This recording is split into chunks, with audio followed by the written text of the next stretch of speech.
Blessed is the man that heareth me, watching daily at my gates, waiting at the posts of my doors.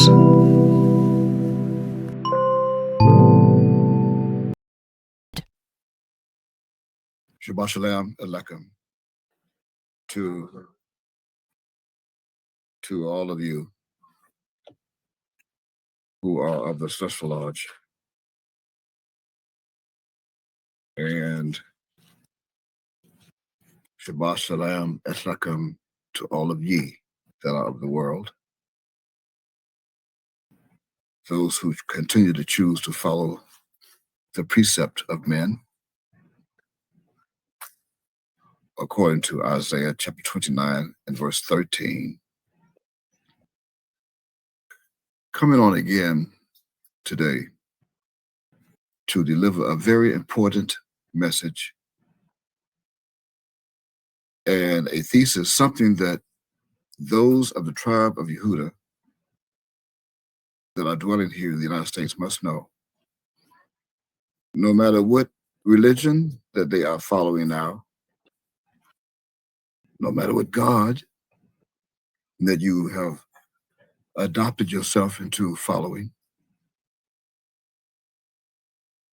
whatever you're practicing today among the heathens, I am giving to you now a very important message that if you hear, you live. If you obey, you live. If you hear and obey, you live forever. If you ignore, then you will be waiting on death to come and pick you up. It's as simple as that. So it's your choice. You were born with free will. You have choice. You hear and obey, you live forever. But you must come to me. You refuse, then you wait on the fulfillment of what is printed today in the book of the King James Version Holy Bible, the book called Revelation, in chapter 21 and verse 8. Again, from our previous testimony, if you hear, now you can see my face. If you hear my voice, as you choose to, according to John chapter 5 and verse 25, then you live. So I very strongly suggest that you pay very close attention. Do not pay me. Do not subscribe or like this video. I am not of this world. I do not want you to like and subscribe. Remember to subscribe to this video. It was promised in Isaiah chapter 52, verse 3, that ye shall be redeemed without money. You sold yourselves for naught, Judah. Therefore you shall be redeemed without money. So do not subscribe and do not like this video, but like what's about to be revealed in this video, like that. Like the fact that I am back here and have come back to get you. Like that. And you don't have to believe. You can follow all the men and women of this world that you like. Free will. But ye who are wise, to join you who are wise. Ye who are wise, to join those of you that are wise. You shall live. So pay very, very close attention and take notes. In order to follow this testimony and this announcement, you're going to need a Bible. You can use any one you'd like, but you're not going to find one as authorized. But the original transliteration from the Hebrew scrolls of those 47 theologians of King James 1, with a little help from about 7 elders. You're not going to find a Bible more accurate than the King James 1611 edition of the Holy Bible, that's King James Holy Bible, the 1611 Authorized Edition. That is the one that you and ye are very strongly being encouraged to use as you follow this. You'll also need your James Strong's Concordance by James Strong and Company. A concordance, a good Bible concordance. If you like, you can also add a Hebrew lexicon, a Greek lexicon. Grab hold to your Synonym Finder by Jerome Irving Rodell, Synonym Finder, and a very good dictionary or two, Collegiate Dictionary or a Webster's Dictionary, or an online computer software dictionary, dictionary.com online. That seems to be a little accurate. But as most importantly, I always ask you to do is grab something to write with. Grab an ink pen, which is the most reliable. The lead, ink pen lead would not break. It's no lead, it's ink. And also grab a notebook or a notepad to take notes. Write on that. Now let's get started. I'm not going to take up a lot of your time. I don't intend to. But pay attention. Now, for the sake of when this is being recorded, today is divided by two calendars. The first calendar, of course, is the solar calendar, that is of solar, celestial, of God, heaven, ruled by the sun. S-U-N, sun, that is symbolic for S-O-N, sun. The sun rules the time. And today is known as the 21st day of the 12th month, the 12th and final month of our solar cycled year of 360 perfect days. Our calendar is governed by 360 perfect days of a cycle. It's a circle. It is an infinite circle of continuing of time. The 21st day of the 12th month. That means we have about 9 more days to go of this month, and you'll be into the 30th and final day of this cycled year, 360 degrees. That's 12 months, 30 days in each of the 12 months. 30 days times 12 months equals 360 days. And that is going to take us to the next cycle. That means as our cycle continues, so does our Sabbath day. It will continue. However, it will rotate to the next day of their calendar. Now, our solar year, and we're going to go into that, that started when Cain was given rulership to rule his world. Back in Genesis chapter 4 and verse 7. So now we are at year 6027. 6027. That is until 9 more days. You have, in other words, 9 more days of 6027 to go. And then we'll be going into our next cycle, if it's my Ob's will, of year 6028. Now, according to their calendar, which is Pope Gregory the 13th, it's called the Gregorian calendar, which succeeded Julius Caesar and Augustus calendars. This Pope Gregory the 13th calendar, the Gregorian calendar, today is recognized as Sunday. Sunday, March, the 2nd day of March. This is the 2nd March. The first March was yesterday. That's when they marched first. That was March 1st. Now here's the 2nd March. This is the 2nd March. In 2 days, they will march forward. It will be March 4th. March 4th. So this is the month of March. when everyone on the planet would be marching according to that calendar. The second day, also known of the week, Sunday. Sunday. Their year, after the crucifixion of whom they called the Christ, allegedly 2,025 years ago.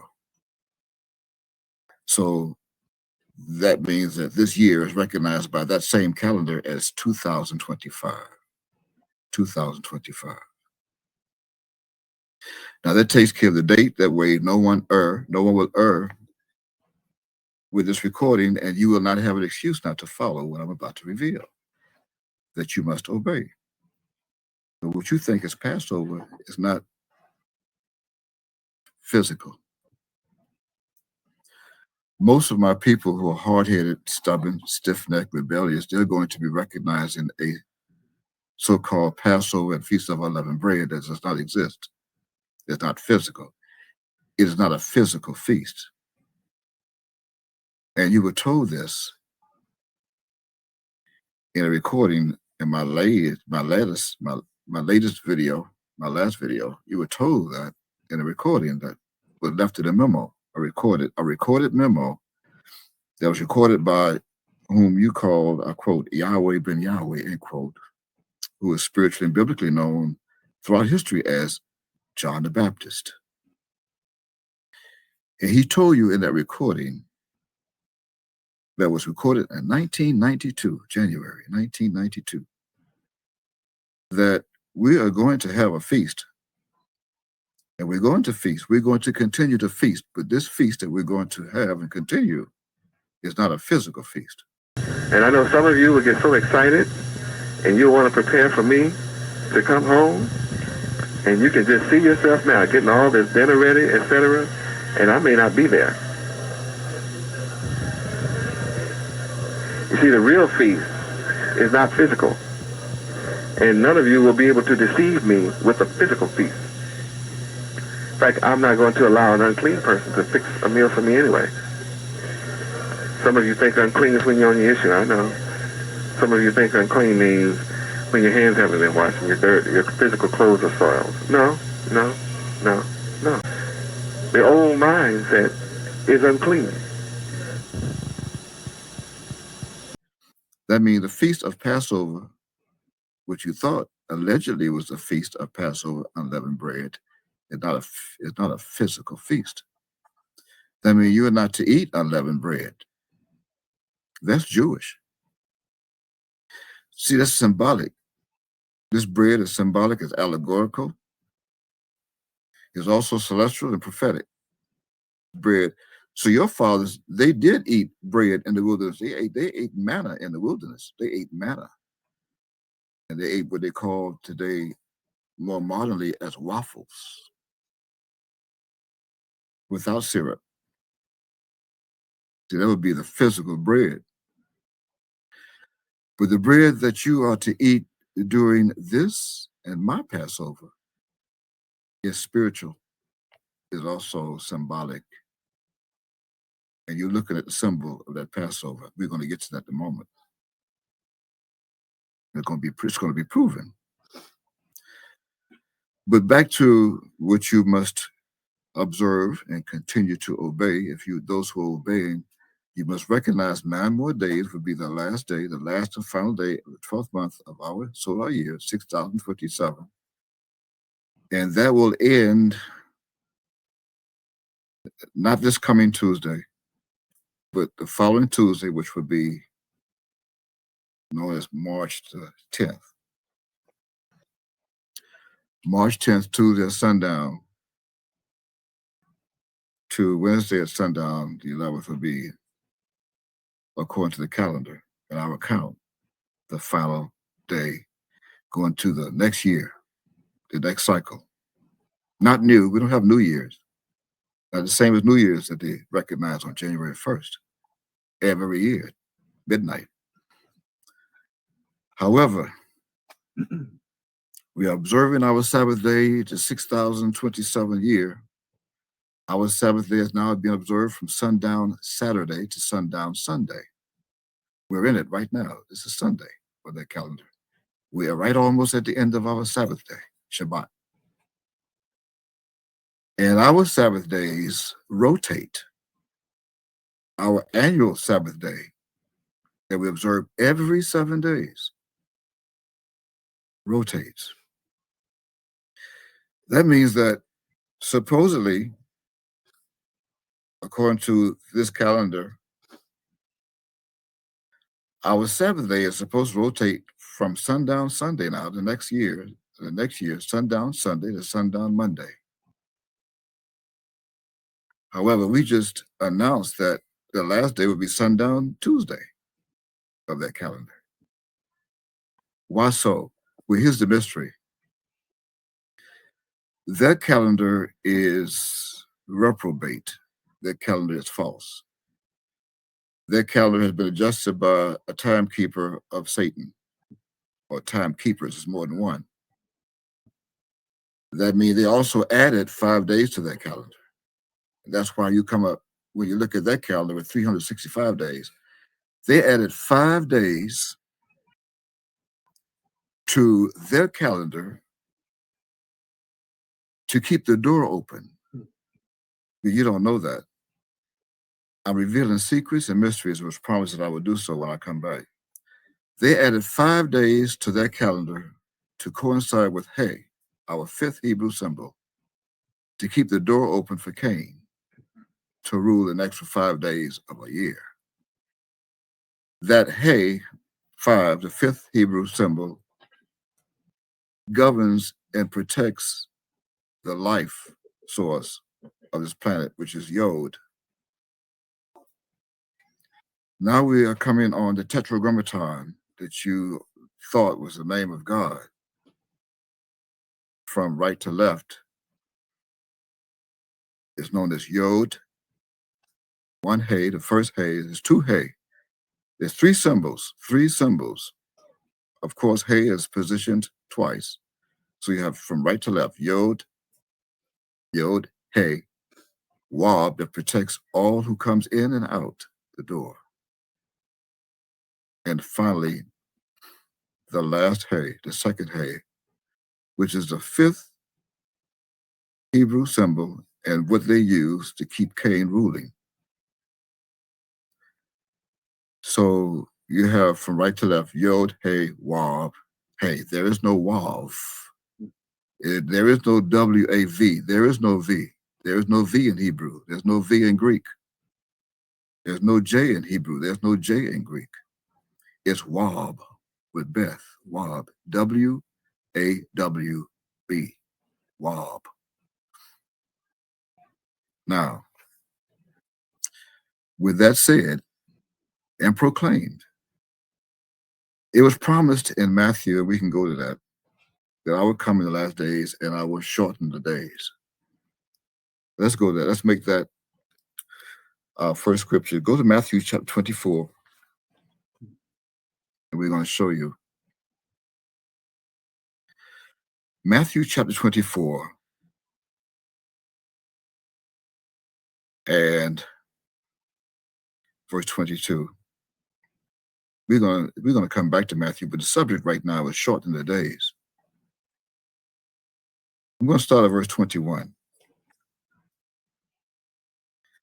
In verse 21, it reads, and I quote, "For then shall be great tribulation, such as was not since the beginning of the world to this time." Now, the world, the beginning of the world started in Genesis chapter 4 and verse 7. That means this world that has been subject here is Cain's world. Now we're going to have to go down and show you that. It's the subject. Go down to Genesis, the very first book, Genesis. I just said there's no J in Hebrew or Greek, so it's not Genesis. There's no J. It's Gimel, Genesis chapter 4.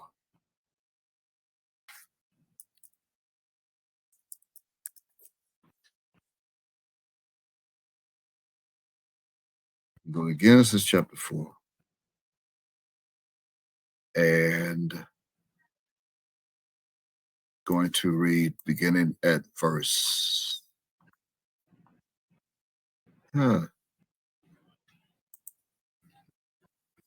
verse 3, because we're dealing with time. So verse 3, and it reads as I quote, "And in the process of time it came to pass that Cain brought up the fruit of the ground an offering unto the Lord." That's all caps. That's my and that is my When you read in the Bible, and when you see in the Bible, Lord, from left to right, with the letters Lord in all caps, the theologians of the world who transliterate these from England want you to know that they was referring to the Father of the two. That's both, the Father. So that's two. You must get that in your mind, clear in your mind before I read on. You must know that there's two. There's the Father and the Son. There's a Father and a Son in the Bible.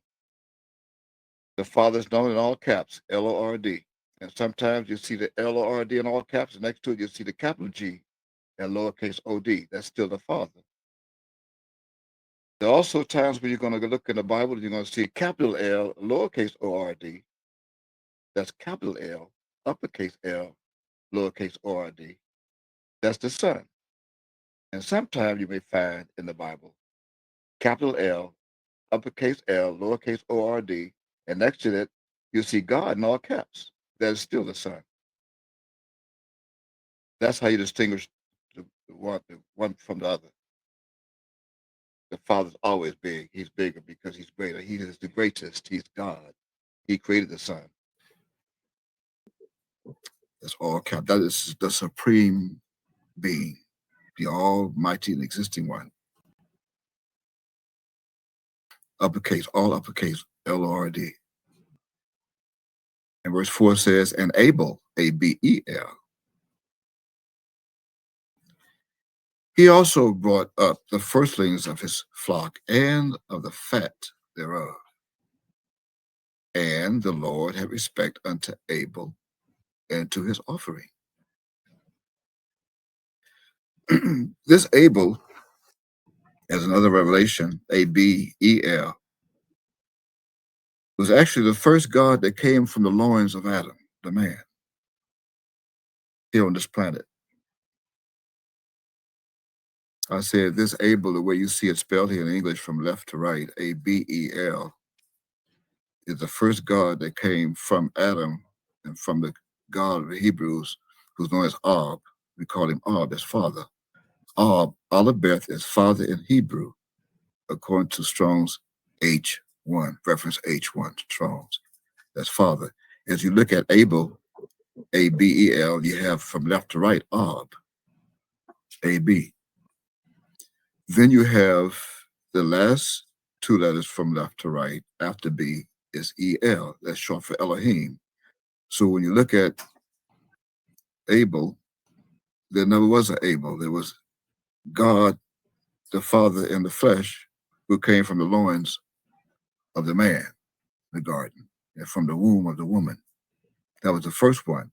Cain did not come from the loins of the man. Cain came from the loins of the devil, the Satan, the wicked one. You can find that in the book, 1 John, I believe chapter 3 somewhere. So let's get that straight. Now you begin to know the mystery of why he was murdered. Cain wanted to kill him off so he can continue to rule and be God of the planet. So you have Abel, that's Ab, the God, Abel, Abel. Again in verse 4, he also brought up the firstlings of his flock and of the fat thereof. And the Lord had respect unto Abel and to his offering. Why? Because he was a man of God. He was a father of, so potentially to be a father of many nations. Verse 5 says, "But unto Cain and to his offering he had not respect." Why? Because Cain was of the devil. It's the devil's son, the serpent, the great dragon, the serpent's son. I'm using the term devil because that's what you know as an appellation of Cain, or serpent. And Cain was very wroth as a result, very wroth, and his countenance fell. And the Lord, in verse 6, said unto Cain, why art thou wroth? And why is thy countenance fallen? It goes on to say in verse 7, the Lord goes on to say to Cain in his face, in verse 7, if thou doest well, shall thou not be accepted? And if thou doest not well, sin lieth at the door, and unto thee shall be his desire, and thou shalt rule over him. And in verse 7, it shows you that sin lieth at the door, but doesn't identify who his desire is. Neither did it reveal who he will rule over as him. It could not have been Abel, because read verse 8. Let's read verse 8 and see. And Cain talked with Abel his brother, and it came to pass, when they were in the field, that Cain rose up against Abel his brother and slew him. Period. So as you see here in verse 8, Cain murdered Abel. So that couldn't be him that he would rule over. The him here is being identified as a son of God. And that will explain Abel, Abel, as the son of God, the Abba of the gods, the Ab of God, will be replaced with Sheth.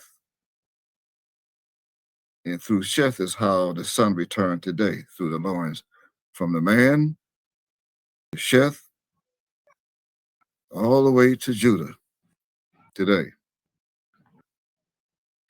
And that means that Abel will be resurrected. And back in the 1990s, John the Baptist wrote a book, and I have it. I read it, The Resurrection of Abel.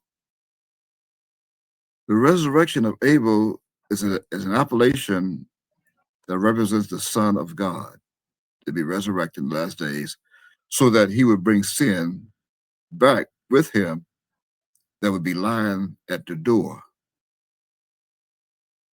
lieth at the door to place before Cain and bring his rulership to an end at the door. I'll explain that in a moment.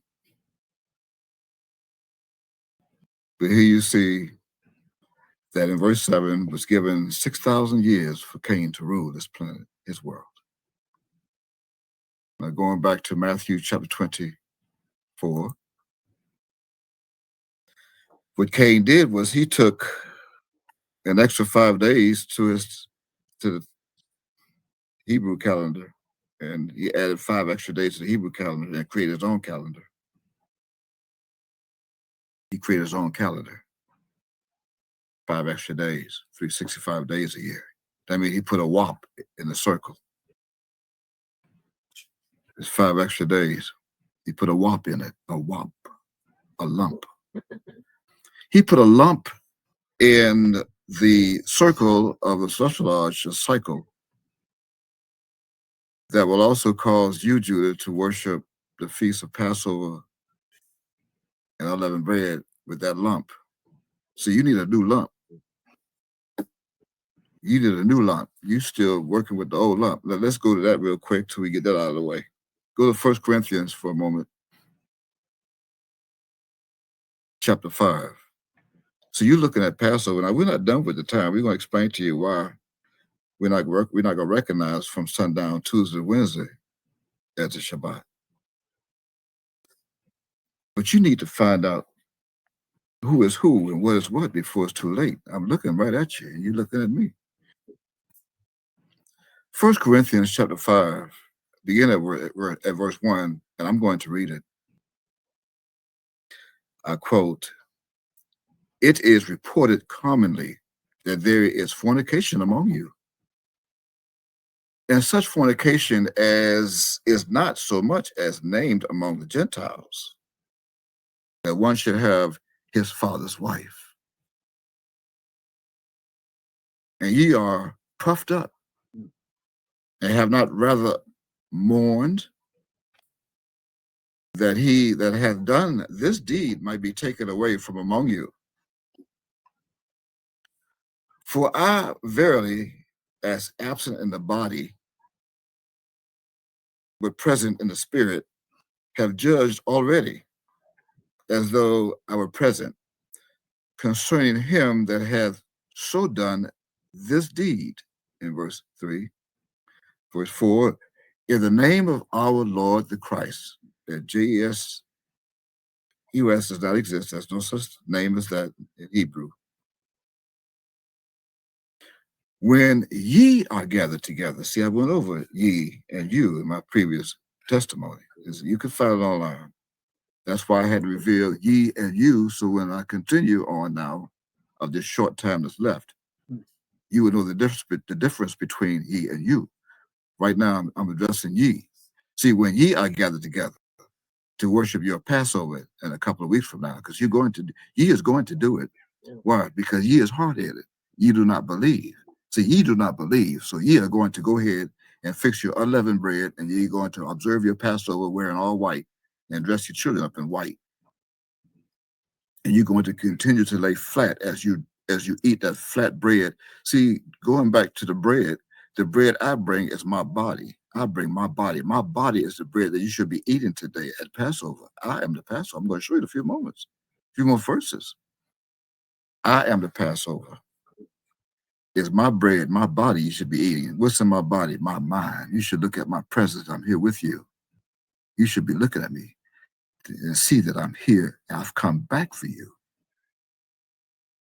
I am the bread. Your fathers did eat manna in the wilderness and are dead. They are dead. Your fathers and mothers and your family that was in the wilderness out of Egypt, they are dead. 40 years in the wilderness, they are dead. But the bread that I bring from heaven, which is my body. I bring it. That's your Passover. And I repeat in verse 4, in the name of our Lord, the Christ. And my name is not Jesus, and neither is it Yahshua. When ye are gathered together, and my spirit and the power of our Lord, the Christ, come to do what? In verse 5, to deliver such and one unto Satan for the destruction of the flesh. The destruction of the flesh, that the spirit may be saved in the day of the Lord the Christ. The spirit may be saved. See in verse 6, your glorying is not good. Your glorying is not good, period. Know ye not that a little leaven leaveneth the whole lump? The lump that is found now in 365 days of their calendar? That's the lump. There's your lump. So what you should do in verse 7 of 1 Corinthians chapter 5 is purge out therefore the old leaven.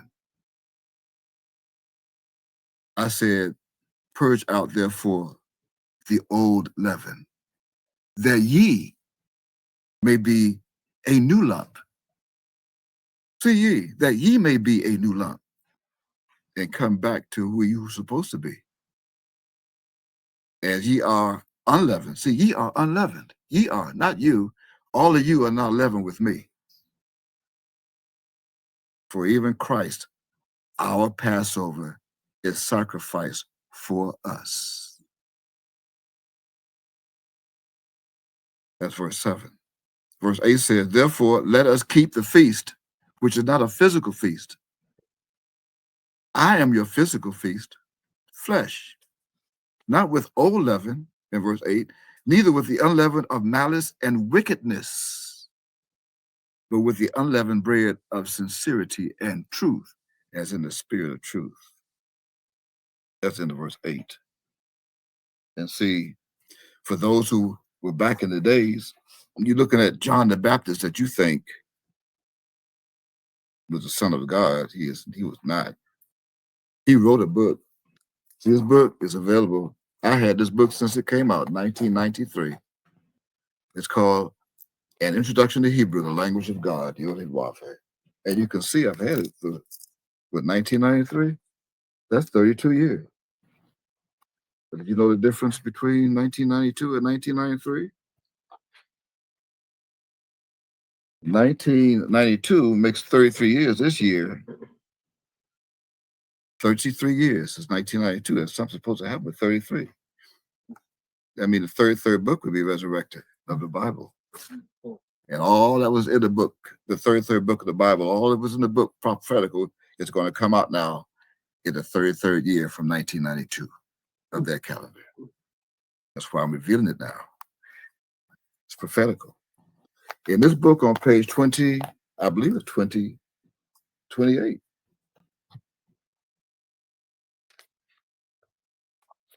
In this book, just so you'll know, it's actually page 26.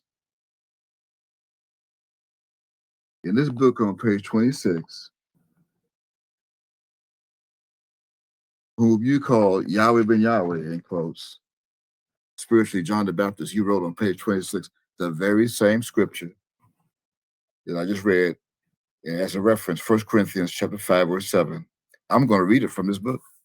I'm going to read it from this book. And I'm going to make sure I get every word that I put on my fire. I put on my fire eyes. See, this is symbolic for eyes as a flame of fire, that you couldn't understand that parable or cryptic message either, prophetic. See, eyes as a flame of fire. Eyes as a flame of fire mean I'll have on some glass over my eyes that look like a flame of fire as I'm reading. It's fire glass. It's fire eyes, eyes of fire. I'm going to read it, page 26 of this book. And I quote, Passover, our Passover, Piak, Pesach, Pesach. Quote, purge out therefore the old leaven, that ye may be a new lump, as ye are unlearned, period. For even Yod Wafe, Beth Nusaf Yod Wafe, in parentheses, Yahweh ben Yahweh, our Passover is sacrificed for us. And now you see what he placed here, the Tetragrammaton, followed by Beth Nusafit, and followed by the Tetragrammaton again, that you know as Yod Wafe, Beth Nusafit Yod Wafe. And of course, he put the 1 Corinthians chapter 5, verse 7 reference. In parentheses, he put Yahweh ben Yahweh. Why? Because he's talking to ye. He was writing to ye, letting you know that he came representing the Son. That's the first Yod Wafe. He came representing the Son, Yod Wafe. Then you have Beth Nusafit, let you know that the Son, Yod Wafe, will be coming as Yod Wafe. That's the mystery of Yod Wafe, Beth Nusafit Yod Wafe. He came representing as the Son, to let you know the son of Yehowahe is coming as Yehowahe. And that's why you see the book in Maccabee, the book that he wrote and bear witness of, Yehowahe. I'm the son of Yehowahe that he wrote of. If you look at back at me over my right shoulder to the right off to your screen, you should see it. You should. I'm not going to point out, but the book is right there. He wrote of me and let you know that I was coming, but you refused to believe that. That means the 360-day calendar has been interrupted by Cain to have a lump. So you need to have the new lump. The new lump is without a lump. The new lump is 360-degree circle. Now going back to Matthew chapter 24, see, I had to shorten those days to take out the old lump. Going back to Matthew chapter 24, you're going to read verse 21 again. For then shall be great tribulation, such as was not since the beginning of the world to this time, no, nor ever shall be. Now, verse 22, and except those days should be shortened, there should no flesh be saved. But for the elect's sake, those days shall be shortened. Now, look at the first part of this verse again. Verse 22, Matthew chapter 24. I repeat, and except those days should be shortened. Stopping at the comma. Well, let's continue on after the comma. Let's go all the way to the colon. There should no flesh be saved, colon. Now, what does that mean? You don't know. Your clergists don't know either. You don't know what it means, but let me tell you what it means. It says those days should be shortened. That means they were shortened already. It's telling you in verse 22 of Matthew chapter 24 that those days should already be shortened. But you don't know where they were shortened at. They were already shortened. So let me show you where they were shortened at so you won't be confused. Go to Mark now. Well, it's already done. They've already shortened. Go to Mark chapter 13. See 13?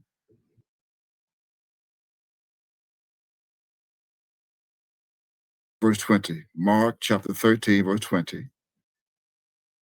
In fact, I think I'm going to go ahead and start at verse 19 so you can see the Mark copy for Matthew. It's just a copy, but it's a corrected copy. Verse 19 says, quote, for in those days shall be affliction, such as was not from the beginning of the creation with God, which God created unto this time, neither shall be. Similar, right? There's a simile. There's a simile of Matthew 24 and 21. Verse 22 goes with verse 20 here. Verse 22 of Matthew goes with verse 20 here of Mark chapter 13, which says, I'm continuing to quote, and except that the Lord had shortened those days, comma, no flesh should be saved, the same colon. But for the elect's sake, whom he hath chosen, he hath shortened the days. Already, end quote. So as you can see, the Bible conflicts itself. That's why you need the spirit of truth to guide you to all truth. I praise my Father Yod for that, for bringing me back. Praise Yod. So going back now to the calendar, you must get this right. You think it's Passover. You think Passover is a physical feast. It's not. In fact, let's let John's going to tell you that again. It's not a physical feast. Just a little clip. And I know some of you will get so excited and you'll want to prepare for me to come home. And you can just see yourself now getting all this dinner ready, etc. And I may not be there. You see, the real feast is not physical. And none of you will be able to deceive me with a physical feast. In fact, I'm not going to allow an unclean person to fix a meal for me anyway. Some of you think unclean is when you're on your issue, I know. Some of you think unclean means when your hands haven't been washed and your physical clothes are soiled. No. The old mindset is unclean.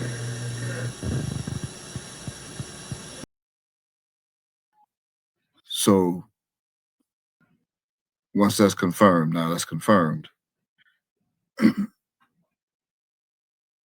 that this Passover is coming, which is already here. I am the Passover, as you saw in 1 Corinthians chapter 5. The days have already been shortened. I shortened them back around 2016 of that calendar. And that would explain why we are not adding 5 days on to our count after 360 at the beginning of our next cycle. We put those 5 days on an altar. We preserve them for the first half of the year, which is 180 days, that falls in September of their calendar, going right around now to the Feast of Tabernacles, the second half. So we put those days on altar, as I said I would do in Revelation chapter 11. So how is it that our day will not rotate from sundown Sunday to Monday according to this calendar that we're looking at next Tuesday, the 10th and the 11th, Wednesday? That's because this last year of that calendar, which was 2024, was a leap year. That means they added an extra day. So by them adding an extra day to their leap year, we have to take away a day to keep up with our perfect count and cycle. So we would take away one day, and that would take us back to, with this calendar, recognizing and observing our Sabbath day from sundown Sunday to sundown Monday. That would be our new Sabbath day. That would be from sundown the 9th of March, 2025, to sundown Monday the 10th, 2025 would be our Sabbath day. And it's being strongly suggested that you observe this Sabbath and keep it according to Exodus chapter 31, beginning at verse 14. If you do not keep it, your soul shall and will be cut off from among your people, especially ye who are hard-headed. But I already know that ye are not going to do it because you think you're doing what's right in your own eyes. You're going to continue to follow men of their own precept. Again, Isaiah chapter 29, verse 13. So with that now confirmed, we have 30 perfect days in 12 months. Today is the 21st day of the 12th month. But you should want to know how and why was this done that way? Why? How?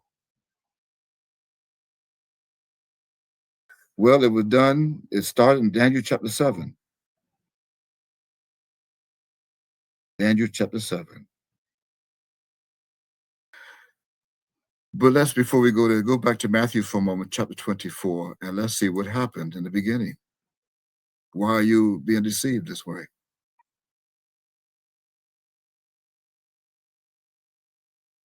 Begin at verse 3, Matthew chapter 24. As I quote, and as he sat upon the Mount of Olives, that's all the lives, the disciples came unto him privately, saying, tell us, when shall these things be?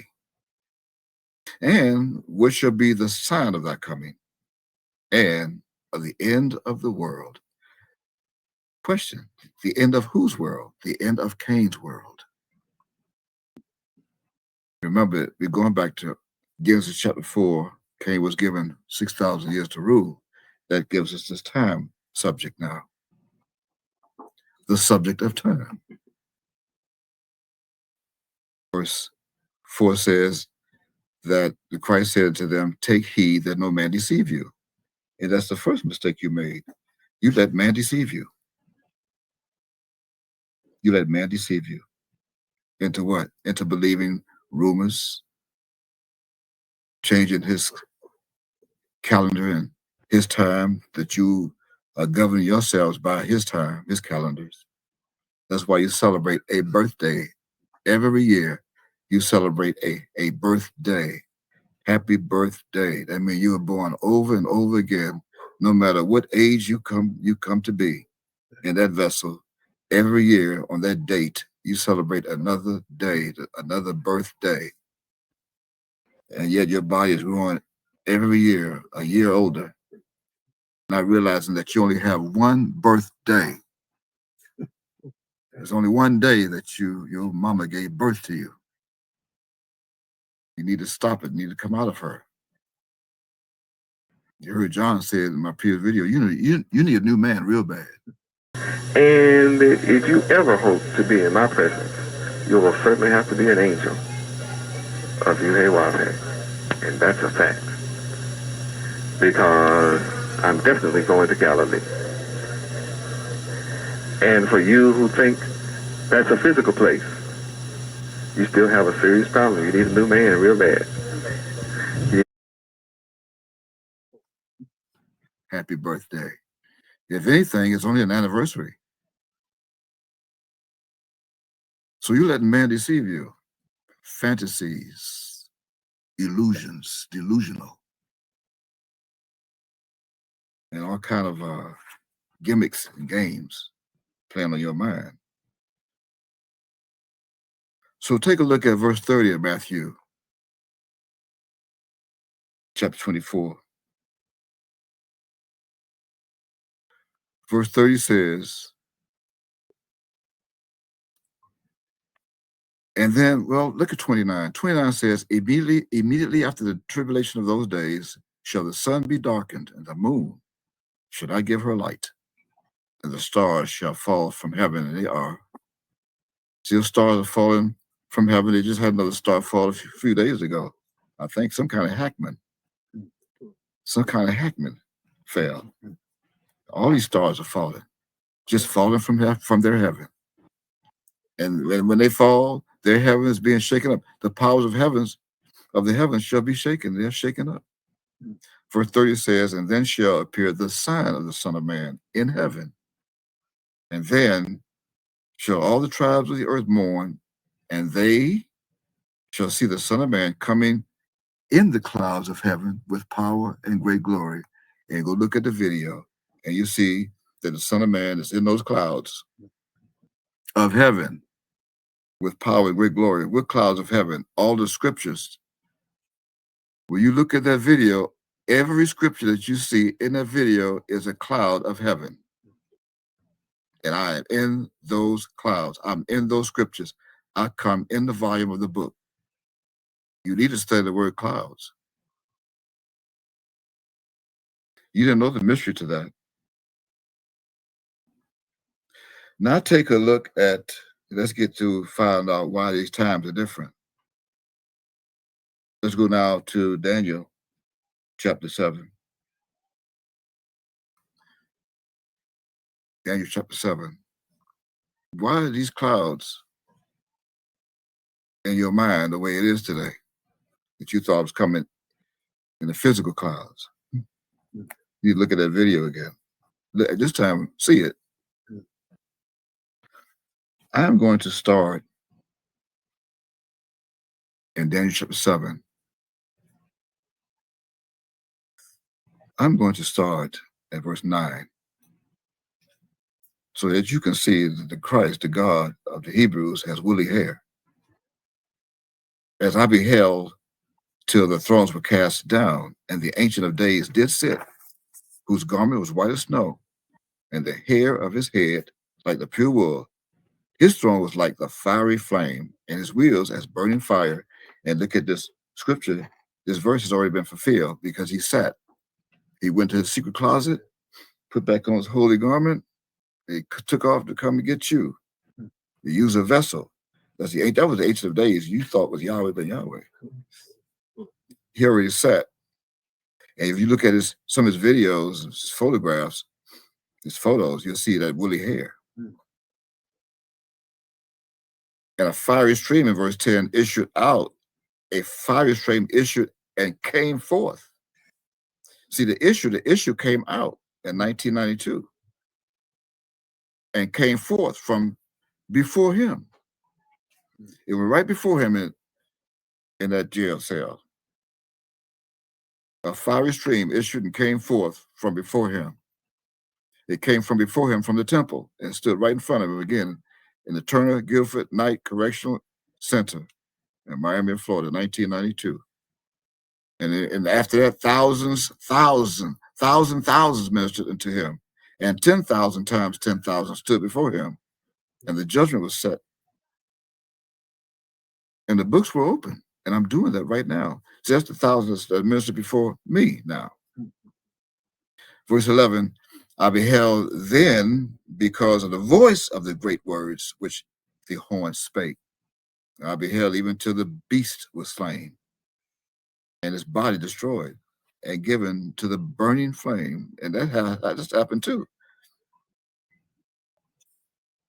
But for the sake of time, we'll go over this in another testimony of Revelation that we reveal this. These are seals that I will loose. But what you need to know now is that verse 19, then I would know.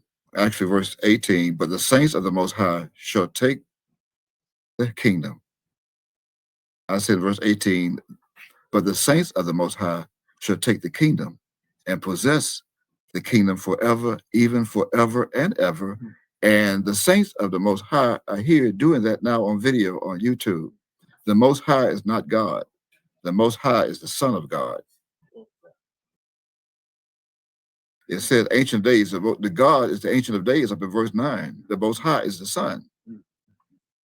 Verse 19, then I would know the truth of the fourth beast, which the Most High will reveal, which was diverse from all the others, exceeding dreadful, today known as Donald John Trump, whose teeth were of iron and his nails of brass. The nails of brass would be some administration, which evolved. And those other nails of brass are also ink pens that he'll be using to sign off on different executive orders. Go look at the ink pen. You may see black, but they're brass inside. And devoured, break in pieces and stamp the residue with his feet as he continued to walk. Going down to verse 21, I beheld as the same horn made war with the saints and prevailed against them. How? With deceptions. And making war with the saints now. He's firing Judah. He's firing the administrators, and high officers in Judah. He's firing them and getting rid of them. Go ask the 4-star general, whose name I believe is Charles something.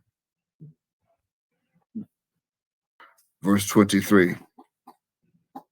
That is, verse 22, that is, until the Ancient of Days came, and judgment was given to the saints of the Most High. And the time came that the saints possessed the kingdom as they're doing now. See, John the Baptist couldn't come. The Ancient of Days had to come. And he came. He came as Yod. Verse 23, thus he said, the fourth beast shall be the fourth kingdom upon earth, not the earth, upon earth, which shall be diverse from all kingdoms, and shall devour the whole earth, and shall tread it down, and break it in pieces. And verse 24, and the 10 horns out of his kingdom are 10 kings that shall arise of his administration, and from NATO. And another shall rise after them, and he shall be diverse from the first. He shall subdue 3 kings, and he's doing that. But here's the subject of verse 25. How did he change? What did he do? And he shall speak great words against the Most High. He that is speaking great words against the Most High, here's another Most High, and shall wear out the saints of the Most High, and think to change times and laws. And they shall be given to his hand until the time and times and the dividing of time. The Most High again is the Son of God, the Son of the Ancient of Days. And he is speaking great words. See, you have to be great. It has to be someone who says, let's make America great again, to speak great words against the Most High. And he's doing that. He may even be doing it in private. You may not hear it in public, but he is doing it in private. I guarantee you he's doing it in private. And shall wear out the saints of the Most High. And he's wearing them out too. Wear them out. He's wear out the saints of the Most High. He is wearing them right now in his mind, wearing them out. And think to change times and laws. And he's doing that with his ink pens. And they shall be given to his hand until a time and times and divided of times. Now, this is the note you take. See, the first time that they shall be given into his hand until the time is back in Genesis chapter 4 and verse 7. That's the first time. That's the 6,000 years they was given to rule. That's the first time, 6,000 years. Now you got and times. Now this times is plural. That means these times represent a tribe during that time, the 6,000 years, which is Judah, that be going into captivity in Babylon and in the United States. They would go into captivity 3 times. First, they would go into captivity in Egypt with all the tribes. Then they would go into captivity. Judah would go into captivity as just a tribe under the Babylonian Empire. And then they would go into captivity again in the 16th century and brought to the United States. Actually, at that time, 13 colonies. That's 3 times. And once they come 3 times from the time, they will come 3 times in the time. That's 6,000 years in the time. They'll come 3 times in that time. And then once they get here with me today, then I will divide the time. And the dividing of time, I would divide the time from celestial to lunar, from their calendar to our calendar. That's dividing of time. There's 2 different times, dividing of time. And when that happened in verse 26, then judgment shall sit, and they shall take away his dominion. Why? To consume and to destroy it unto the end. This is the end. Now let's prove it. Let's go back now to Genesis chapter 4. Let's prove it. And then we're going to clear that Passover mess and get out of here.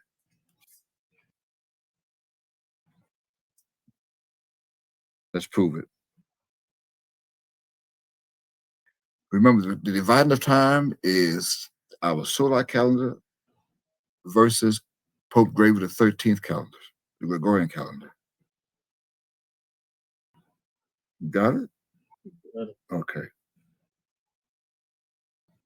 Now, in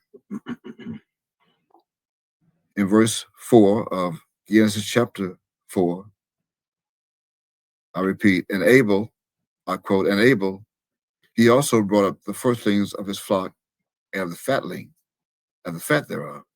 And the Lord had respect unto Abel and to his offering. Verse 5, but unto Cain and to his offering he had not respect. And Cain was very wroth, and his countenance fell. That may be one of the reasons why today Trump replaced Charles with Cain of the Joint Chiefs of Staff. Verse 6, and the Lord said unto Cain, why art thou wroth? And why is thy countenance fallen? Verse 7, if thou doest well, shalt thou not be accepted? And if thou doest not well, sin lieth at the door.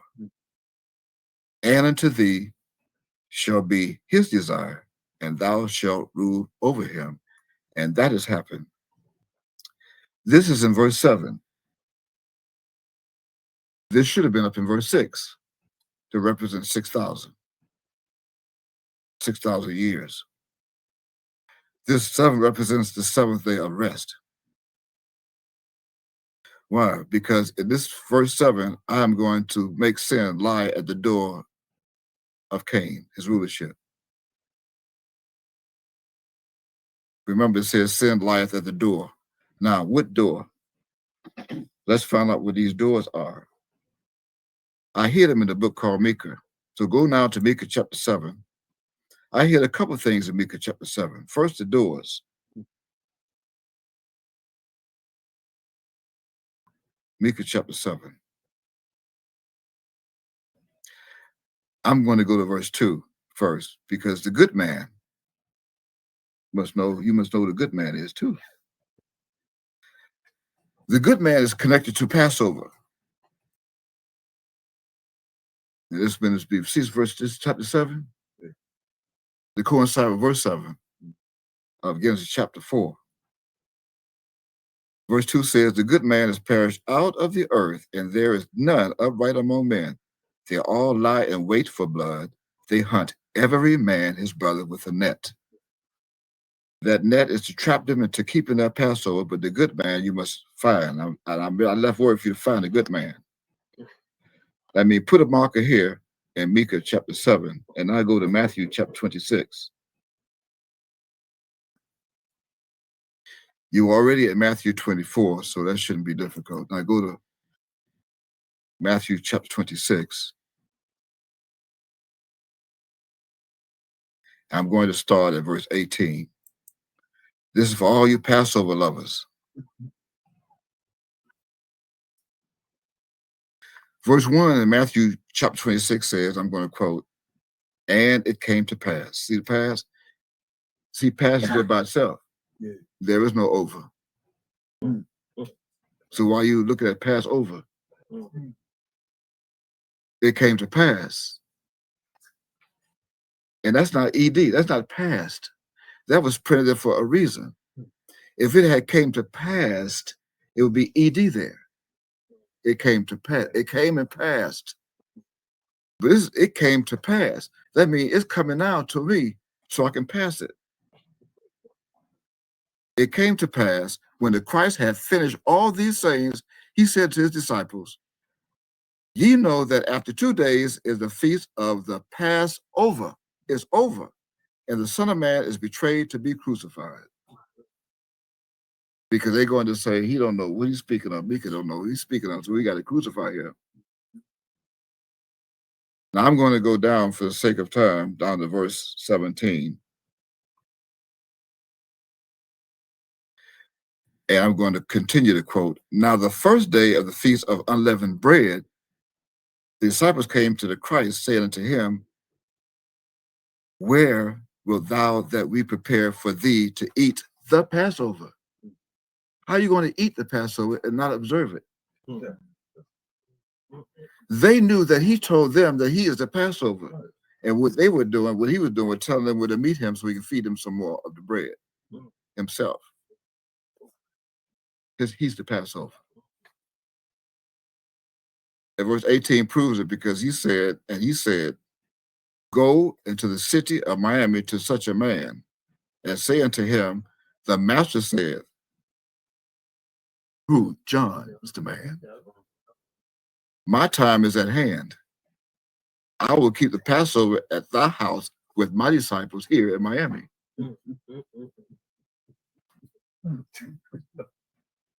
Verse 19 goes on to say, and the disciples did as the Christ had appointed them and came to Miami, and they made ready the Passover.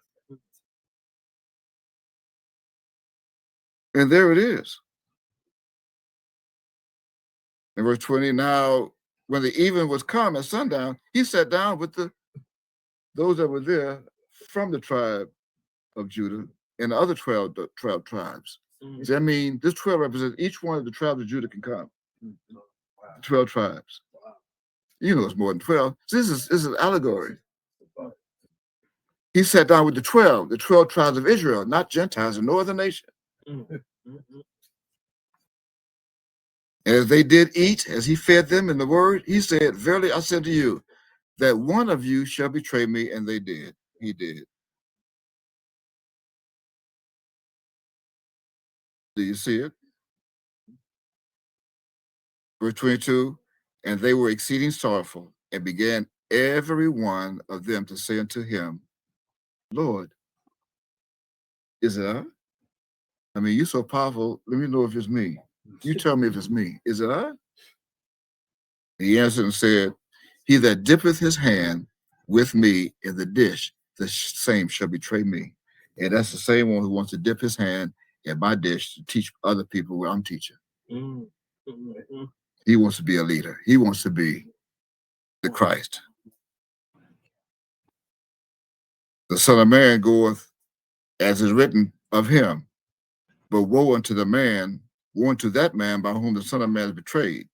It had been good for that man if he had not been born. In verse 24, moving on down to verse 26, and as they were eating, the Christ took bread and blessed it out of the book. He would give them the book, the scrolls, and break it and gave it to his disciples and said, take, eat, this is my body. My body. Not no bread out of the oven without any yeast in it. And he took the cup of his indignation and gave thanks and gave it to them, saying, drink ye shall. See, drink ye all of it, ye. my indignation. Right back to Micah chapter 7. For this is my blood of the New Testament, which is shed for many for the remission of sins, not sin. Now go back to Micah chapter 7.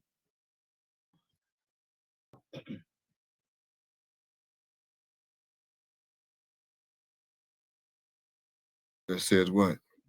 I want to pick up in verse 3, Micah chapter 7. That they may do evil with both hands earnestly, coming from Micah chapter 7, verse 2. See, the parents a good man. The good man told you to come to his house to observe Passover. But they don't want to do that. They want to catch, they hunt every man with, they hunt in verse 2, they hunt every man, his brother, with a net. What net? The internet.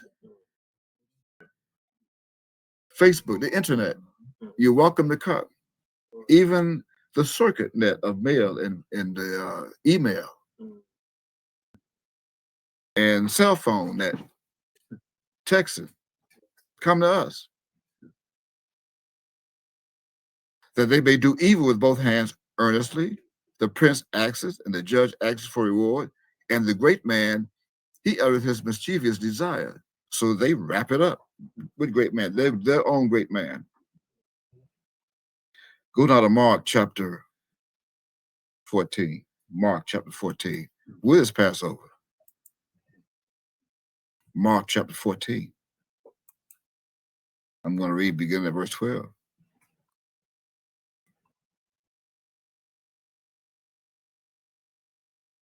Mark chapter 14, verse 12.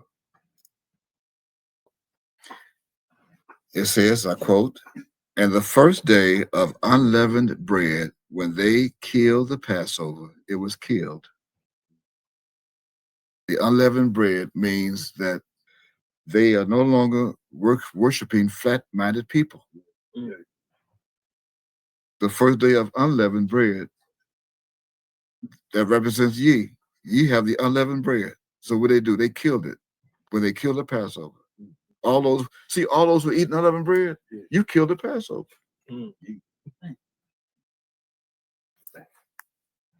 It is right. See, the first day of unleavened bread, when they killed the Passover, is right here in your face.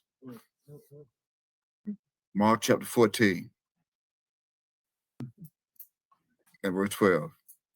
I mean, every one of you who is seeing this video and you're going to look at Passover and recognize it this year, as soon as you put a piece of unleavened bread in your mouth, you killed it. It's right here. If you don't believe the Bible, then you have a serious problem.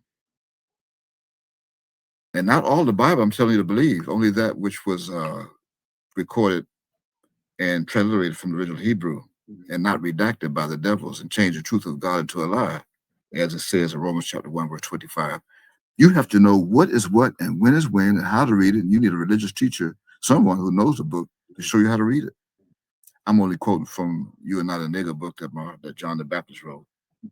Lesson number 1 is in there. You need a religious teacher to teach you how to read the Bible. Again, verse 12 says in Mark chapter 14, and the first day of unleavened bread, when they killed the Passover, his disciples said to him, where wilt thou that we go and prepare that thou mayest eat the Passover? See, they want to eat the Passover of his body and the mind, but there's some who came in the unleavened bread, they killed it.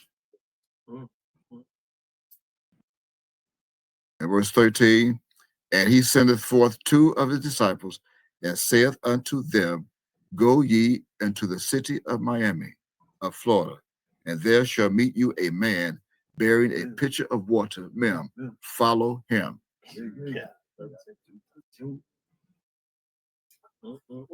Ma'am, water. No one was baptized in water. And he will show you a large upper room furnished and prepared. There make ready for us. Make ready for us. And what did they do? His disciples, verse 16, his disciples went forth and came into the city of Miami to the family reunion, Israel family reunion, and found, as he had said unto them, a man on 51st Street in Miami, in Brownsville, and they made ready the Passover, as we're going to do. And in the evening he cometh with the 12 tribes of Israel. In verse 18, and as they sat and did eat at night on the first day of the first month, he said, verily I say unto you, see, to you, one of you which eateth with me shall betray me. And they began to be sorrowful and to say unto him one by one, is it I? And another said, is it I? And see, that's not I, that's one. Mm. You think it's I, that's one. So every one of them asks, is it one or is it two? They just wanted to make sure. They're not asking them. So they wouldn't know in their mind it's not them. So why would they be testing his mind to find if it's them or not? No, is it one? Is it one? Yeah, it's one. Who? Ye. Only one. That one who betrayed him are all of ye, one. It is. So the same thing applies here, even in verse 22.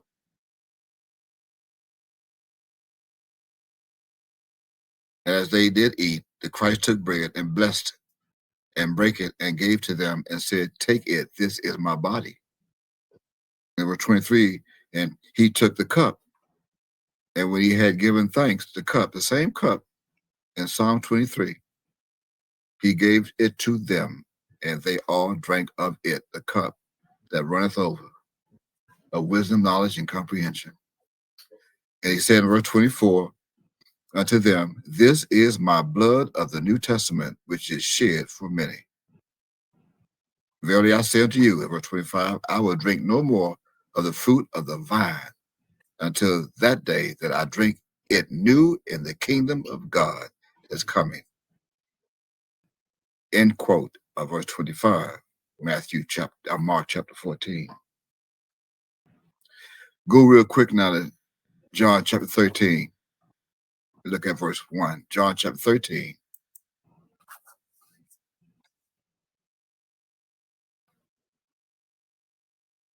John chapter 13. Look at verse 1. Now therefore, or actually now before the feast of Passover, before the feast of Passover, not a physical feast, when Christ knew that his hour was come, that he should depart out of this world unto the Father. Having loved his own which were in the world, he loved them unto the end. And supper being ended, the devil having now put into the heart of Judas Iscariot, that's all of the, see, Judas? Yeah, that's all of them. Not H, but the S at the end. That's plural. Yeah. And all of them can care. All of them could care and have a riot. All of them is a riot. All of Judah is a riot today. You think it's Iscariot. Even Simon's son to betray him. And knowing that the Father had given all things into his hands, and that he was come from God and went to God, he rises from supper and laid aside his garments and took a towel and girded himself. And that's today. After that, he poured water into a basin and began to wash the disciples' feet, as I'm doing now, and to wipe them with a towel wherewith he was girded. And I'm doing that right now. And that's coming from Revelation chapter 1. And my disciples are not at my feet like fine brass, and I'm girding them for my loins right now. Yeah, from the paps, with the golden girdle. Now let's get back. Now that we know the feast and Passover, all right? You know who Passover is. All right, let's go back now. We left off at in Genesis, right? Chapter 4.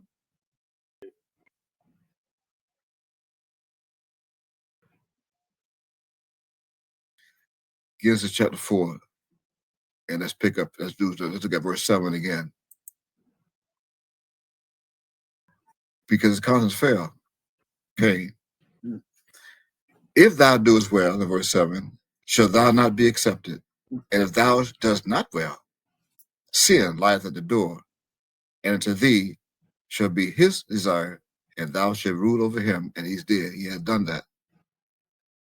Now, some may not know that Cain is the wicked Satan, the great dragon. So let's clear that up for those who may not know that. They may not have never known that. Go to 1 John in the New Testament. And verse 3, chapter 3, 1 John chapter 3.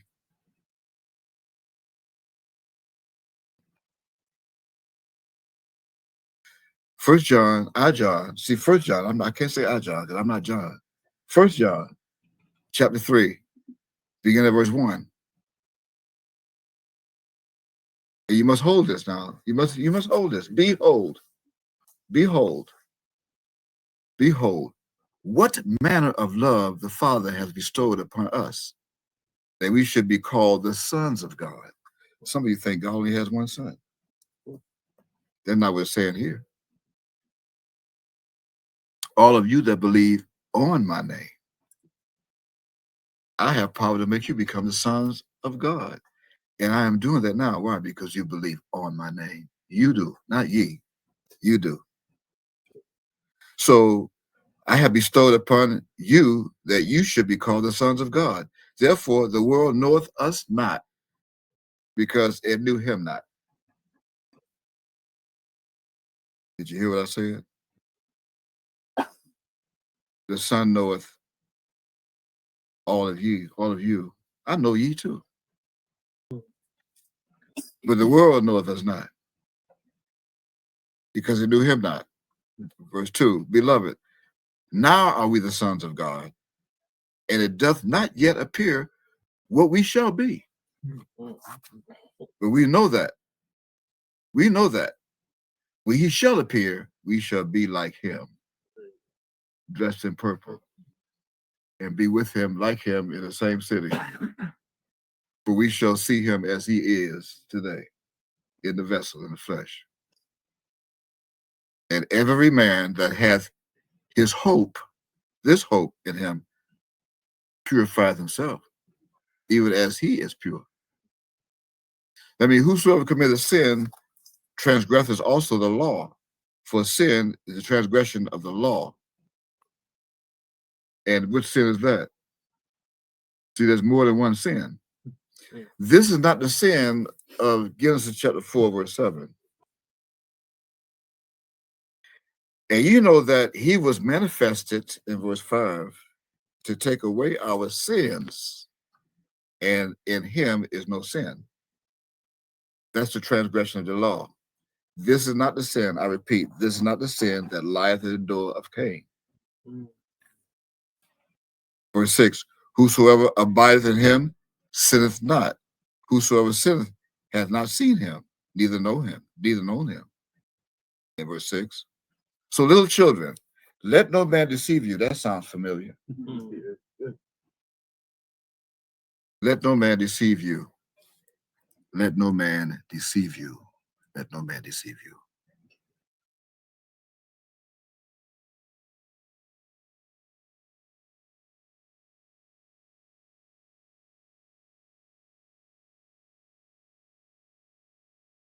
Let no man deceive you. That sounds familiar.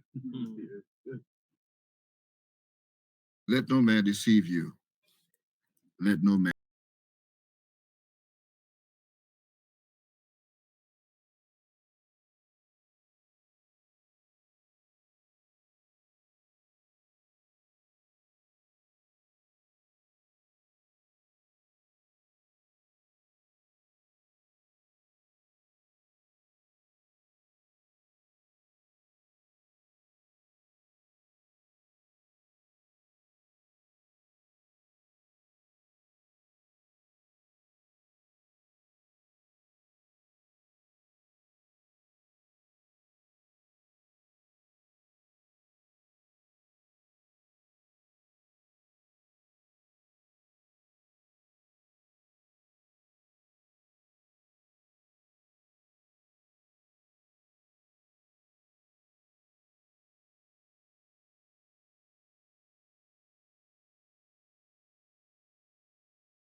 deceive you.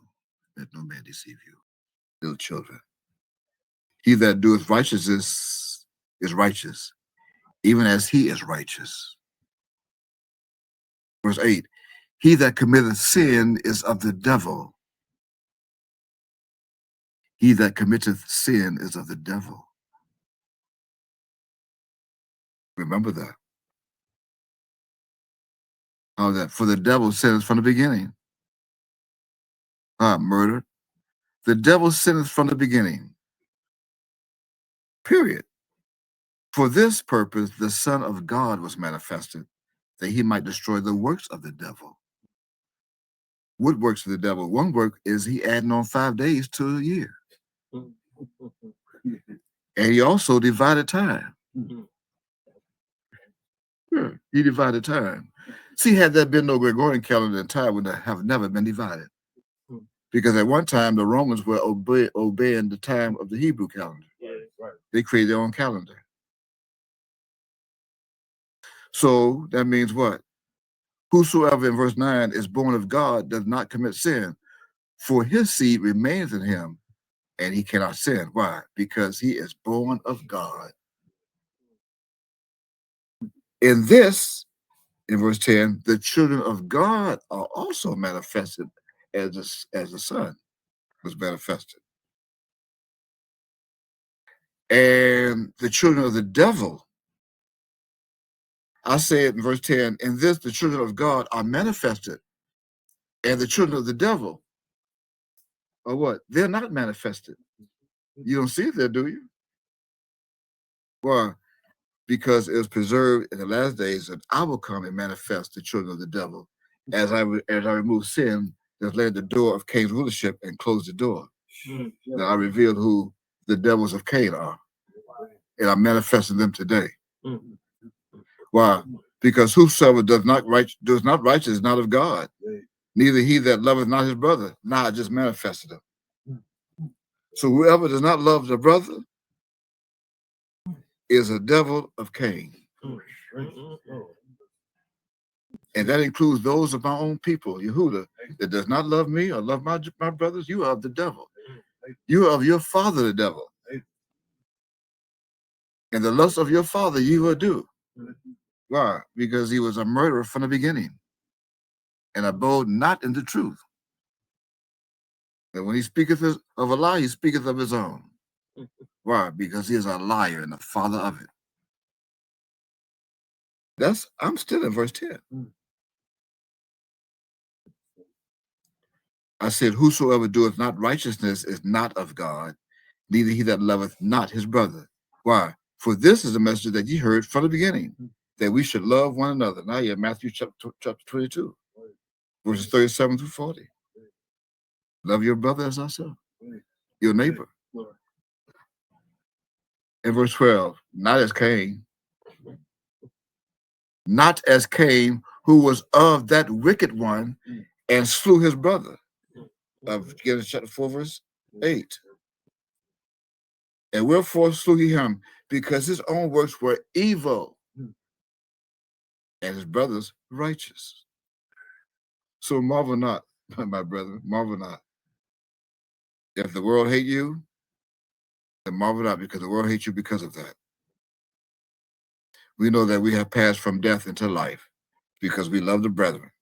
He that loveth not his brother abideth in death. And that's it for verse 14 of just 1 John chapter 3. Now, one more time before we wrap it up, in Genesis chapter 4 and verse 7. Just to wrap this up. Verse 7, if thou doest well, shalt thou not be accepted?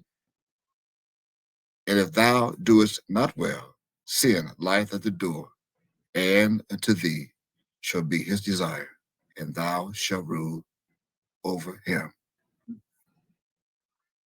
That means when this be revealed today, and I close the door where this is, right?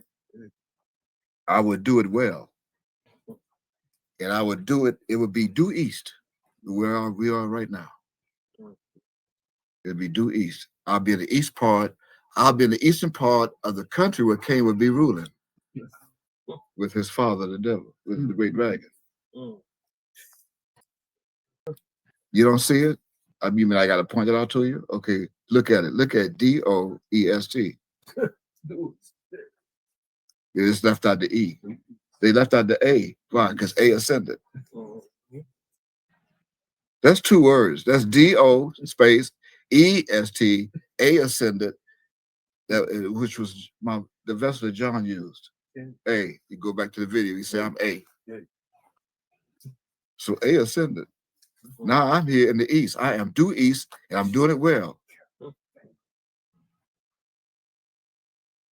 Should I not be accepted? No.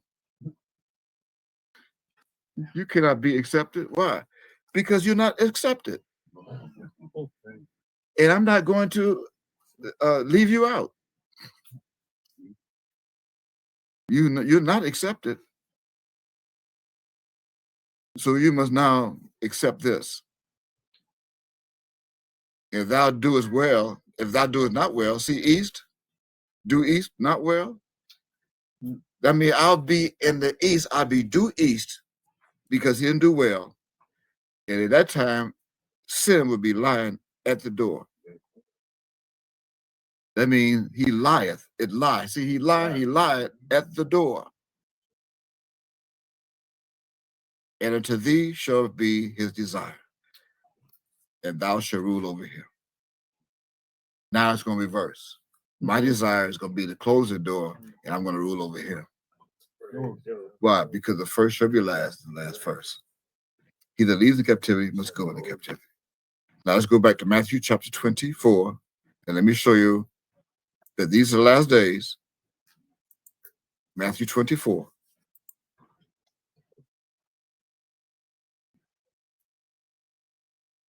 Matthew 24. Remember 33? This is now 2025 from 1992. Right? Okay. Now look at verse 33 of Matthew chapter 24. It's all prophetical. Matthew chapter 24, verse 33. In fact, to get the foundation of it, I must read 32. You must learn a parable of the fig tree. You can't learn a parable from the fig tree.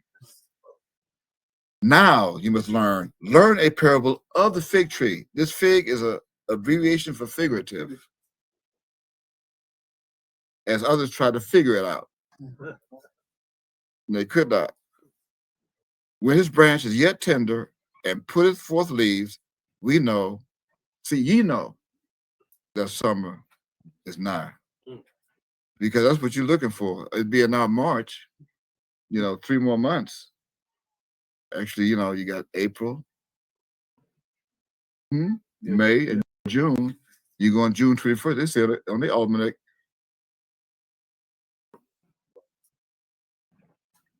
That right? Yes. But that's a colon after nigh. Why is that?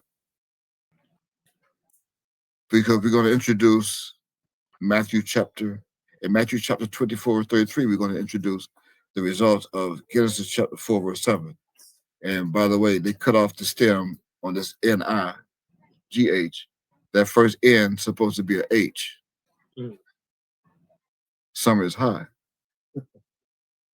They could have put here near, but it doesn't represent near, because I'm doing this now, and we're not nowhere near summer. So this is high. Summer is high. Why? The hot is heating up. Ye know. So 33. So likewise, ye, when ye shall see all these things, know that it is near, even at the doors. That's for ye. Ye is with Cain. All of ye is with Cain. Not you. You with me at Passover here in the city. All of ye are with Cain. You believe what Cain believes in. You're following Cain. Cain is also the synagogue of Satan, which say they are Jews and are not. So they are worshiping and recognizing Passover with bread and wine, my bitch flow, whatever it is. Yeah. So what's at the doors? Sin. What is sin? At the doors. That means when I am in due east of the United States in the southern city of Florida called Miami, I'm going to go and fulfill John chapter 16. Now let's go to it.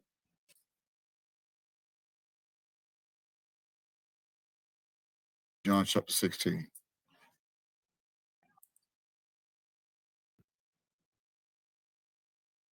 Can I tell you the truth? In verse 7. Verse 7, John chapter 16.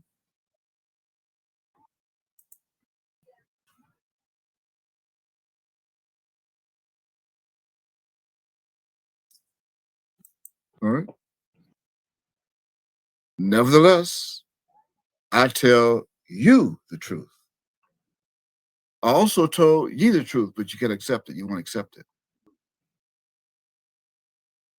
It is expedient for you that I go away. For if I go not away, the Comforter will not come unto you. The Comforter must come and end the world of Cain. Rulership.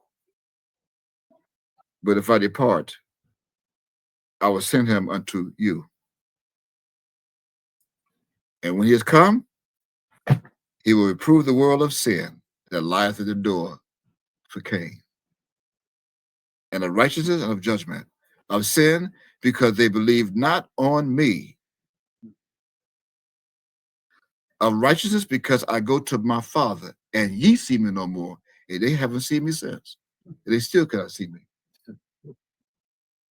Of judgment, because the prince of this world is judged, and the prince of this world is Cain.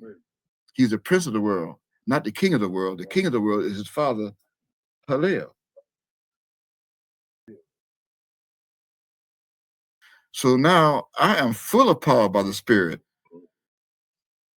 of God, of the Lord. According to Micah chapter 3, verse 8, I am full of power. You didn't know that? It's there. Go to it. Micah chapter 3, verse 8. Truly, truly I am full of power by the Spirit of the Lord, and of judgment, and of might, to declare unto Jacob his transgression, and to Israel his sin, the same sin that lieth at the door of Cain. This sin is not the transgression of law. This sin is a Hebrew symbol. It's a character. It's sin. It's pronounced now. To prove it, you must not go to H5512. Go to your concordance and go to H5512.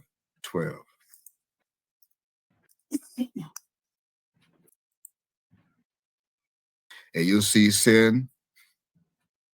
Actually, this word sin appears 448 times in print in the King James Version Bible, found in 389 verses. But the sin you want under H5512 is thorn and clay. See, a town in eastern Egypt. That means I'll be in a town in spiritual Egypt, according to Revelation chapter 11, verse 8. I'll be in a spiritual Egypt, in a town in spiritual Egypt, eastward, when I reveal sin that lieth at the door of Cain.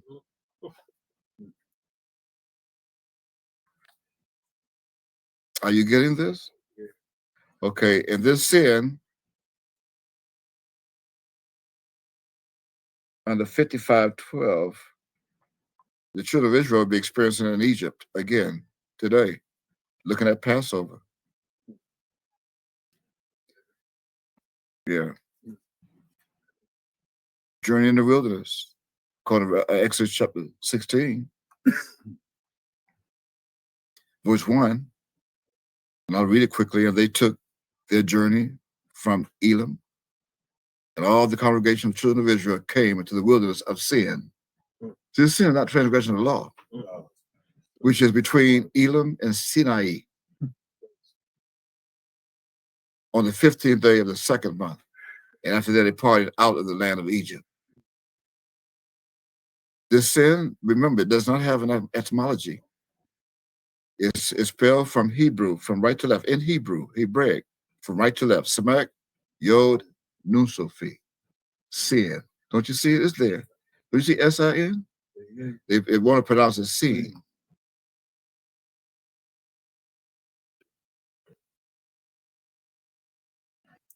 This same sin is found in Greek under G266. Go look at it.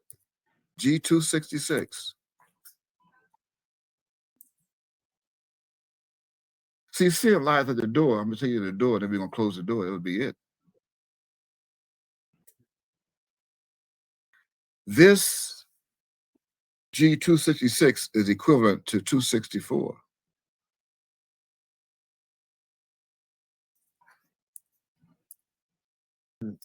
That's what it says. Don't it say that? You got to get the.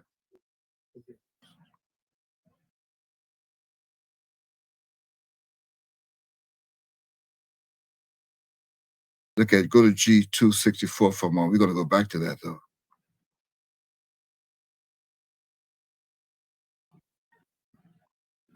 When you look at G264, it means that they missed the mark, to miss the mark. Do you see it? To miss the mark. What you mean to miss the mark? Remember the sin lies at the door? The sin is now in the east of the United States, not in the Middle East. Be in the west, sin's in the west because of the wall, the ship over the western tip. But to miss the mark, what mark?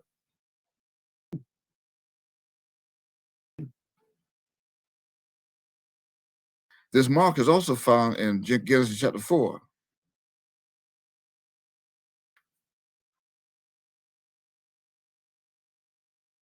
So go back for a moment to Genesis chapter 4.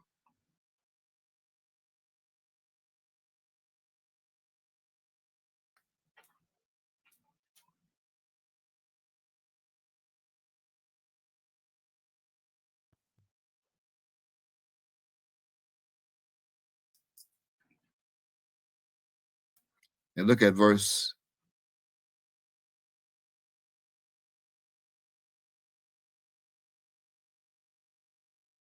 14. Because he was punished. Our punch came. Verse 14 of Genesis chapter 4. Behold, thou hast driven me out this day from the face of the earth, from my face. The earth is a man.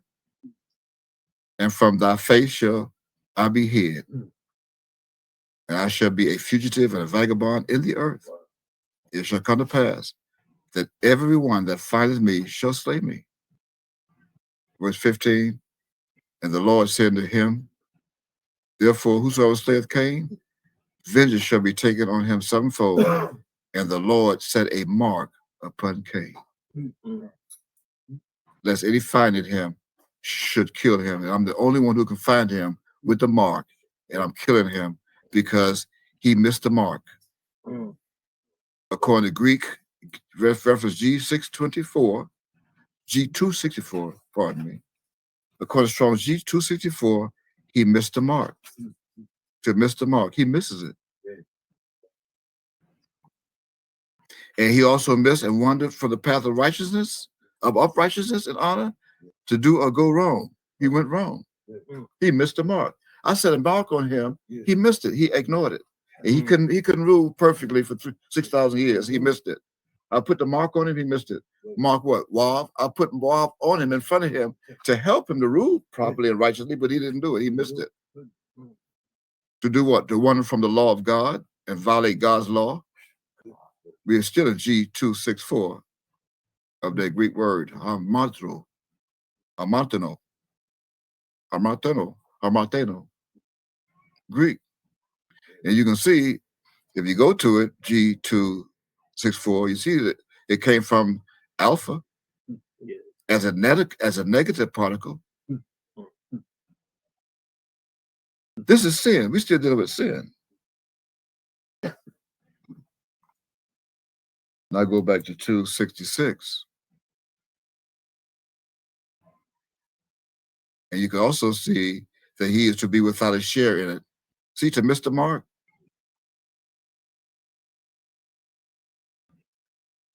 Also, that which is done wrong, he sinned, an offense, a violation of the divine law in thought or in act, collectively, the complex of aggregate of sins committed either by a single person or by many. All his devils, all of the Luciferians of Cain, all his angels, their sin. So it says sin lies at the doors. Now you got to go to the doors. You got to go to H6605 and find out what doors. What's the doors? More than one door, right? That means the doors are for the sheep to come in. There's doors. The sheep comes in one door and Cain goes out the other door. That's why it's doors. Oh, you didn't know that. As far as two doors. The first is, again, under H6605.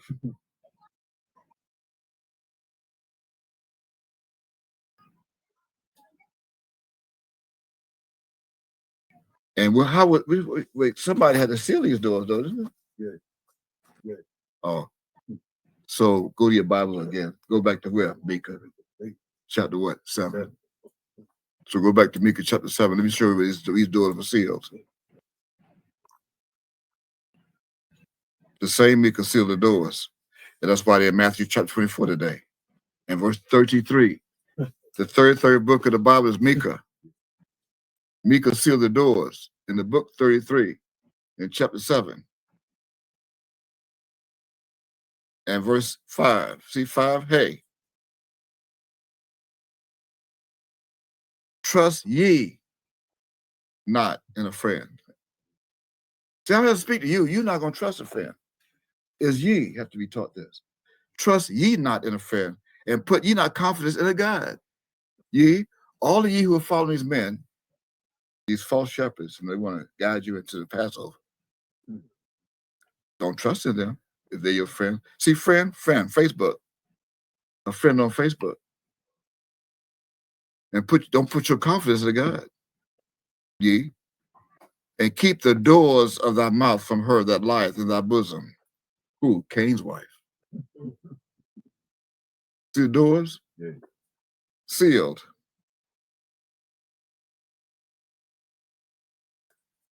That means now you're back to H6605, right?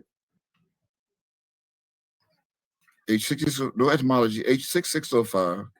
You have to open. Is that right? To be opened, to be let loose, be thrown open, and to free. So Judah, my angels are being, one door is being opened to be set free, to be loose. I shouldn't say to be set free, but to be made free. Mm-hmm. I repeat from my previous video testimony. Nowhere in the Bible does it say you shall know the truth and the truth shall set you free. Be made free. Here is the door open to be made free, to free. See, to loosen, to open, and to open oneself. And the other door is to seal them up, to close it in Greek. You have G 2374. Go to G 2374. One Greek for Hebrew. One door for Hebrew, one door for Greek.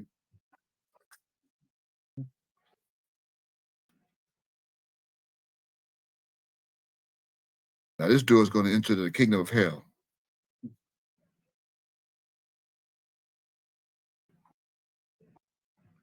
This door is found in G 2374. Vestibule. Use of an opening like a door, an entrance way, or a passage to hell in a parable or metaphor. The door through which sheep go in and out. The name of him who brings salvation to those who follow his guidance. An open door is used of the opportunity of doing something. Right? The door of the kingdom of heaven, likened to a palace, denotes the conditions which must be complied with in order to be received as the kingdom of God. Sin lieth at the door. That means in the last days, when this rulership is up, doors are going to be open. Didn't say shut, open.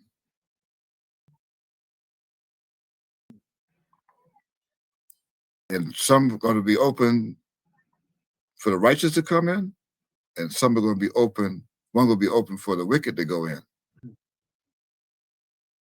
But once that happens, once the wicked go in, there's no more cutting back. They're not coming back.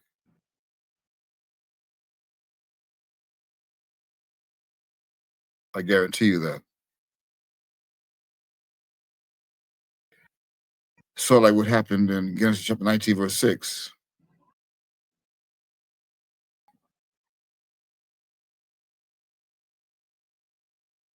When Lot shut the door.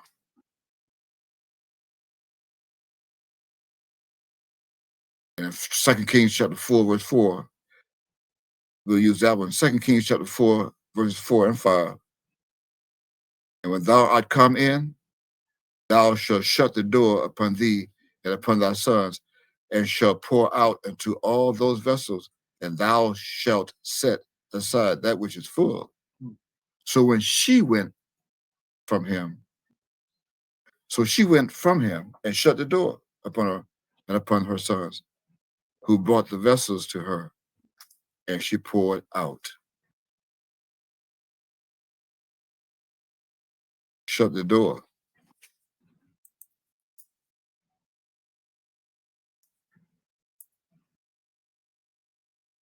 See, because when I open the door, no one can shut it.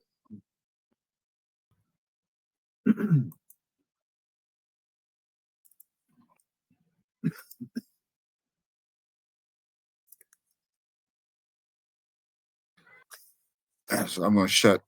Also, this is Revelation, the bottomless pit.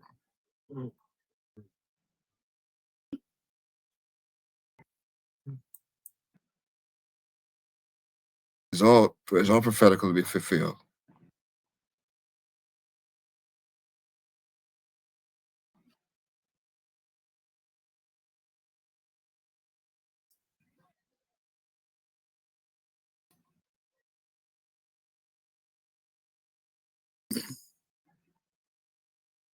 Revelation chapter 20, verse 3.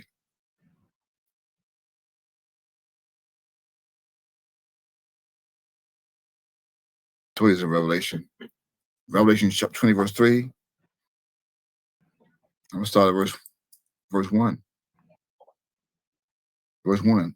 Revelation chapter 20, verse 1. I quote, and I saw an angel come down from heaven, having the key of the bottomless pit and a great chain in his hand. He laid hold on the dragon, that old serpent, which is the devil and Satan, his son, and bound him 1,000 years, which I have. See, 1,000 years? That was 5,067 years ago. 5,027 years ago. Now we're 1,000 years later. 6,020 years, 27 years, and cast him into the bottomless pit and shut him up and set a seal upon him that he should be deceiving the nations no more till 1,000 years should be fulfilled. And after that, he must be loose a little season, not no more. This is the end. This is the end of that. We have also the two leave gates, but you also have that my disciples and angels can go in and out.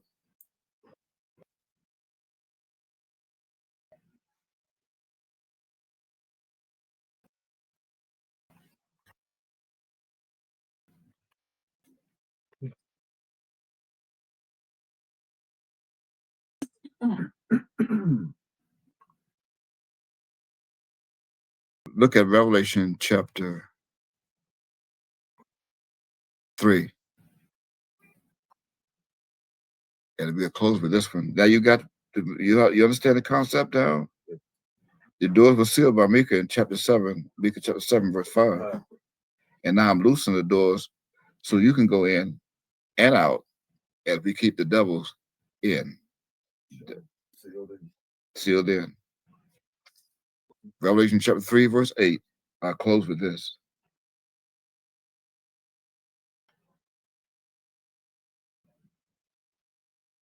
I quote,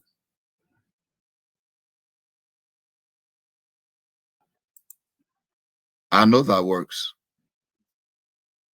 Behold, I have set before thee an open door. I just did it. I'm feeling this. An open door. See, not opened. This is fulfilling now to happen now. Open door.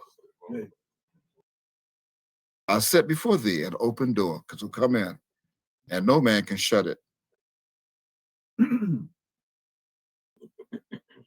For thou hast a little strength. It has kept my word. It has not denied my name. You haven't. So you'll continue your testimony. Why? Well, you must behold. I will make them of the synagogue of Satan. And I have. We'll say they are Jews and are not, but do lie. Lieth at the door. Behold, I will make them to come and worship before thy feet, and to know that I have loved thee. And because thou hast kept the word of my patience, I also will keep thee from the hour of temptation, which shall come upon all the world to try them that dwell upon the earth. That 400 years, remember? And now, after the nation whom they shall serve, now let's go to Acts chapter 7. Let's go to Genesis first, 15:13. Genesis 15:13.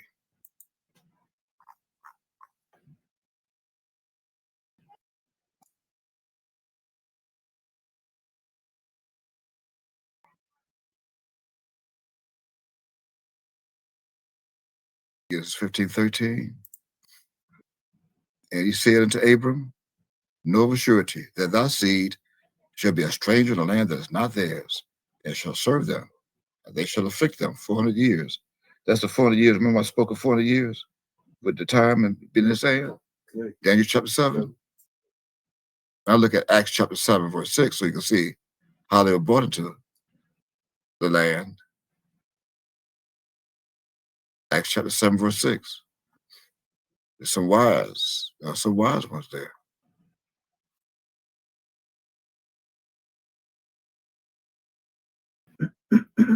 Acts chapter 7, verse 6.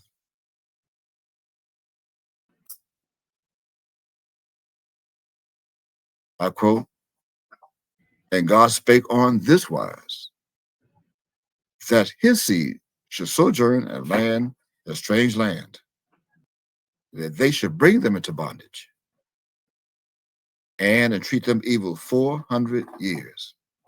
End quote. So now you know what Passover is? Now that means, in conclusion, all of those who are going to worship Passover then it's going to be a duplicate. It's going to be a lot of deaths. The death angels are coming. The death angels are coming. See why I have on black? The death angels are coming. Go ahead and worship your Passover with your friends and with your what you think is right. Wearing white.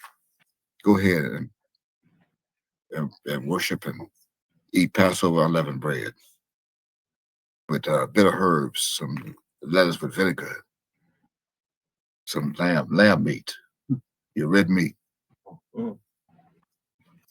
You do not realize that was an order that was given to the Israelites, all of them, all 12 tribes back in the days when they were in Egypt. But not now. You're not in Egypt. You have not come out yet. Why would you have a Passover? You haven't come out yet. Passover is designed for after you have came over, you pass over. Well, you do what you think is right in your own eyes, according to Judges chapter 21, verse 25. And you can serve who you want to serve. You have that free will. This government made sure and gave you that First Amendment right to serve whatever God you like to serve and worship. But I know one thing. I'm going to tell you another secret.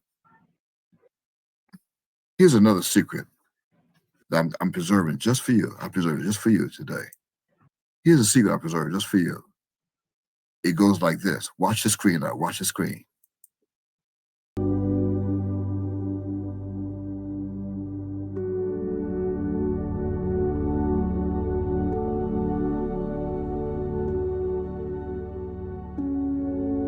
Book, the truth of it, then study these lessons with a serious mind. First, it is important for you to remember that the Bible is past, present, and future at the same time.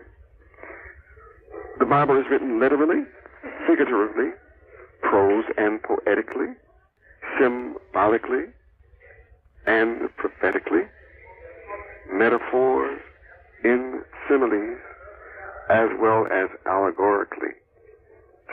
Unless you are a religious scientist, you have no idea when to read the Bible as prose and poetry, or whether to read it figuratively or literally, or when to read it as a prophecy, or how to understand the symbols such as found throughout the book of Revelation. Thus, you need a teacher from God. Don't leave it up to someone else to read it for you. Get your Bible and follow these scriptures for yourself. Read them, study them, and ask questions for yourself.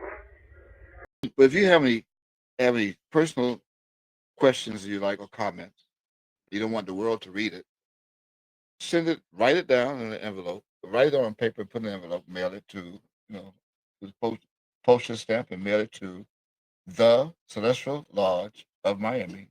And spell celestial with an S. There's no more C. That's another side of my company. I would do away with C, destroy the C. The Celestial Lodge of Miami, Post Office Box 472072. Again, Post Office Box 472072, Miami, Florida 33247. You can write to us there, and we'll address your question, and we'll do it maybe by mail, but if you leave a number, we'll call you. Or if you leave an email, we'll send an email